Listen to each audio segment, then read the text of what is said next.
Good evening. My name is Dr.Susan Feneck, and I am the CEO and founder of Juvenile Justice Impact. Tonight we have with us Nigel Murray. He is the founder of Clothes for Kids, and we had a pretty awesome pre-podcast discussion, so we can't wait to talk to him more about his organization, how he helps the community, and also we'll introduce ourselves. I'm Natalie Maury. I'm the Junior Executive Assistant for Juvenile Justice Impact. And like she said, my name is Nigel Murray, and I am the founder of a local nonprofit here in Las Vegas called Clothes for Kids. Nice. So how did you come up with the concept of Clothes for Kids? It sounds incredible. Yeah, so I started it when I was 14, but a few months before I turned 14, our family actually went through the foster care system. And so at our church, there was a big initiative that was just it raised awareness to kind of the issues that were going on in the foster care system and how many kids were in there. And so after a few months of thinking, my parents decided to go ahead and start taking the classes. And so that was like about 6 month process. Every single Sunday after church, they would go down to the family care services to take the classes. And so after being certified and going through all the long process, it was finally time for us to begin fostering. And so one day I was picked up early from school. I was really excited because I was going to have a new foster brother. And we went down to the family services, and my new foster brother, we were actually able to talk to him for like 30 minutes before he came back home with us, just to make sure that he was comfortable coming back to our house. And on our way bringing him home, he was really, really very quiet, didn't like to talk a lot, and you kind of tell, like, he didn't really have a lot of confidence in himself. And I kind of understand, just considering, this 14-year-old, or actually at the time he was like 12, this 12-year-old boy was picked up from school, didn't have an opportunity to go home and get any of his clothes. And so when we were bringing him home, all he had was a trash bag full of a few belongings that the child care facility gave him. And so after we arrived at my house, we began showing him around our house, showing him where he would stay. I showed him my room, cool things like that. So we began unpacking his bag, and I quickly noticed the clothing items that was actually inside of his bag was either way too big for him or way too small. For example, there was like a pair of shorts in there that was like a 3X, but this is a kid that's pretty much like my size, and there's no way that he's going to be able to fit that. And it was very obvious that the clothing inside of that bag wasn't his. It was pretty much someone else's clothing that was given to him, because that's like pretty much all they had. Right. And so he had school the next day, and my parents had to run out. It was like 11:30 at night to try and go get him some basic necessities like underwear, just regular clothes for school the next day. Sure. So that was a lot of stress on them. And after my parents got home, they allowed him to try on the clothes that he had, and instantly he lit up. He began to talk. He was a totally new kid. You could like really see, you could really see a whole different side of him. Exactly. Beforehand, beforehand he was really. He's probably thinking, how am I going to fit in those shorts? I'm going to be so embarrassed if I have to wear those. He knew the clothes that was in the bag, and he's probably thinking to himself, how am I going to get to eat? All he was worried about, because you know how school is. Yeah. Especially he's in middle school too, so that's kind of like the prime area where you kind of want to have the coolest things on it or whatever. And so, like I said, he instantly lit up. And so I kind of noticed that transition in how when he had clothes on that he was confident in, how he carried himself. And so I asked my mom, was this something that happened to other kids who were in foster care? And so she actually had some of her friends that were fostering at the exact same time. And so she reached out to them and asked them, was this something that happened to you guys? And they said pretty much the exact same thing happened. We had to go out, give them new clothes. When they tried the clothes on. Isn't it something they would have them leave with clothes that they know didn't fit them? But I mean, a lot of times they don't have like the greatest amount of funding, just because that's kind of a issue that sometimes gets pushed under the rug. So I mean, they do try the best they can do, but after realizing that this was a situation that occurred to a lot of people in foster care, that's when I had the initial idea for Clothes for Kids. I love it. That's amazing. It was a really good story too. Yeah. It definitely a moment in my life that I'll probably never forget, just because that small little, probably 15 minutes of me feeling for this kid kind of like allowed me to start something that I plan on doing for the rest of my life. So, that's amazing. That's really That's incredible. No, because I mean, think about it. you saw that light go off in his head and thinking, thank God I don't have to wear those clothes that don't fit, right? Yeah, and so you changed his life, for that moment and for pretty much forever. Yeah. And now here he is. Tell us about what he's doing now. So we were actually so when you begin fostering, there are like different what's the word? They're different type of homes. So you have like long-term homes, short-term homes, homes that are wanting to adopt. So there's different type of homes, and they kind of determine each child's situation for which home to go into. So we were actually a short-term home, and so we had him for about 7 months until he was moved into, I believe, a kinship placement. So he was actually able, it wasn't his biological mother or father, but he was actually able to go with a family member. So unfortunately, just because of you have to protect the privacy of the child, we often can't like keep in contact with him, just because like they can't send us like Really? just because it's like, I mean, I understand, but everyone in the world isn't like Right. Especially if he was there in sort of 7 months, you probably formed a relationship. Like I said, we were really close when he was with us, but they just can't. It's just some like information that they're just not able to disclose to us. But sometimes, because he has bounced around to different foster homes, some was kinship placements, some was regular ones, but sometimes his foster parents reach out to us and allow us to talk to him on the phone for a little bit. So that's always an awesome opportunity to be able to talk to him and kind of catch up and kind of see like, hey man, like this is like all of this, you pretty much are helping all these people, because if we didn't have the awesome opportunity of fostering we wouldn't be able to touch all of the lives that we've been able to. So one person. yeah, That's exactly. all it took, yep. That's all it takes. That's all it does take, really, one idea. And if you have an idea and you feel strongly enough about it, then you have a dream, then you just make it happen. You really do. So tell us about your organization now. Yeah, so we've been operating since I was 14. So what was that? I believe that was 2022. So like 2018, 2017-ish. So right now we recently just got an actual location. So that's kind of where we'll be like operating out of. It's a small house in North Las Vegas, kind of in the, I don't know if you guys are familiar where Doolittle Community Center is, but it's right around the corner from there. And so that's actually where we allow each child to actually come in and handpick the clothes themselves, especially teenagers, because like we were just saying earlier, there's certain clothes that teens like to wear and some that they don't like to wear, and some kids, exactly. Some some kids don't like green, some kids don't like blue. So for us, because the ultimate goal is I want each child to be satisfied with what they have, right? So I want them to be like, yes, like I actually want to wear this, rather than like, oh, this is cool, you know what I mean? Because I know me, I like to wear clothes that fit a certain way, look a certain way. So to be able to give them the opportunity to actually come in and pick the clothes themselves, so we don't have to worry about picking the wrong thing, is really a blessing. So that's where pretty much we store all of our clothes. It's where we pack all of our bags. And so right now we're just in the process of renovating that home, because I want to create a unique space where it's a safe space for them to come in, like I said, pick all the clothes that they want to pick, hang out, get resources, just kind of, take their minds off of maybe the situation that they're in. So that's kind of what is going on with Clothes for Kids right now. Nice. That's awesome. So how do they know about you?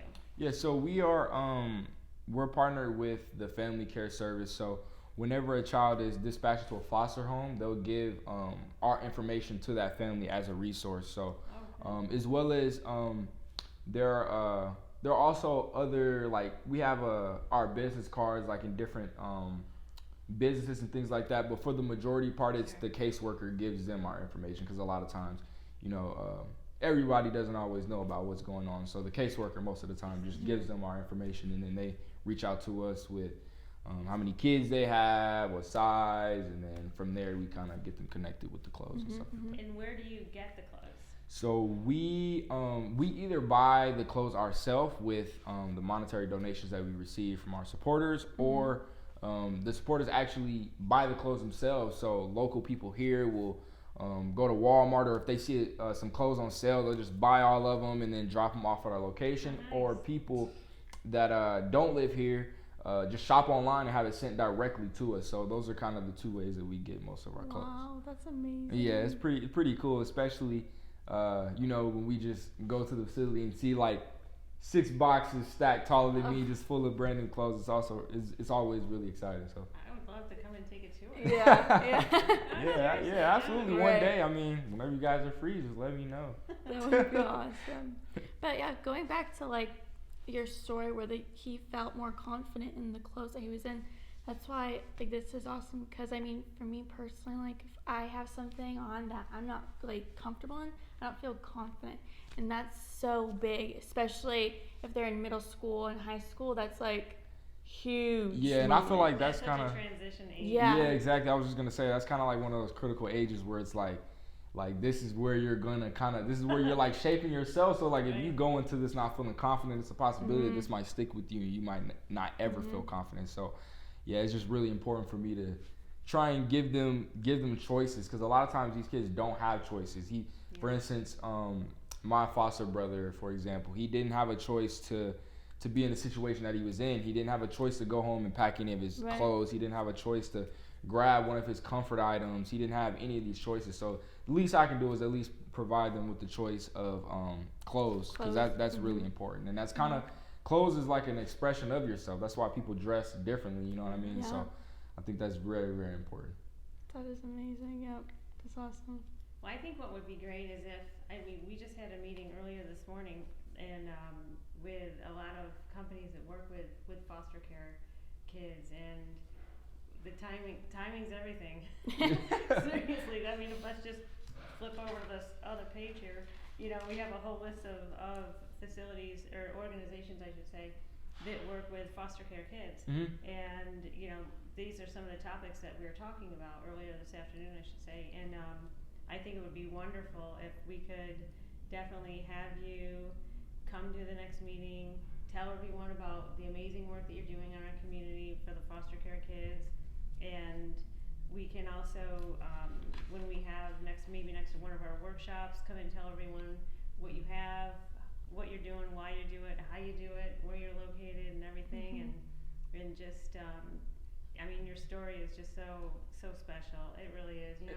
When you're doing something because you've experienced something yourself in your heart, your body, mind, and soul, the energy and the worth and the expectations and the goals that you have are just so much different than if it's like something that's not in your passion. Yeah, and I just feel like this is just kind of and this is it. Yeah, exactly. It's an issue that I feel personally connected to, just because I've seen it firsthand. So although I wasn't in his shoes, I was kind of in it in a certain extent, just seeing it from the outside, seeing how he was before and after he had the clothes that gave him confidence in. So yeah, I definitely agree with that. Yeah, I know that middle school is tough. And even if you look at some of the schools, I mean, so much bullying goes into kids that don't have, the shoes or even your socks. Yeah. I mean, no matter what it is, your book bag, no matter what, people just, especially middle school. There's that middle school is so difficult for youth, and the fact that you can provide, especially that age, some really nice clothes. Yeah, and that's why it's really important for us. All the clothing that we actually give them is brand new for that specific reason, because they're always used to the hand-me-downs, or these are, because if the clothes are new, they were not purchased for you. They're just someone else's clothes that, I mean, not always, but that could possibly send that message to the child, where it's like, these aren't my clothes, these are just someone else's that they didn't want, so now I'm getting them. Right. So now all the clothes that we give them is specifically bought for them, and it's brand new with the tag on. They're always the first person to wear it. So that's why it's really important for us to do that, for that specific reason, just because,